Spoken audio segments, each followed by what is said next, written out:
রোদ্দুর যত বড় হচ্ছে তত ওর দুষ্টুমিটা বাড়ছে। বাইরে দৌড়াদৌড়ি করতেও বেশি পছন্দ করে।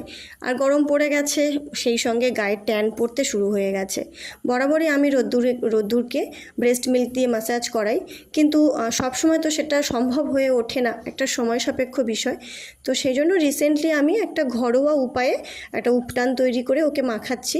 সেটা হচ্ছে বেসন, দুধ, হলুদ আর অল্প একটু দুধের স্বরটা না থাকলে অসুবিধা নেই, টক দই যদি সঙ্গে থাকে টক দই দেওয়া যেতে পারে।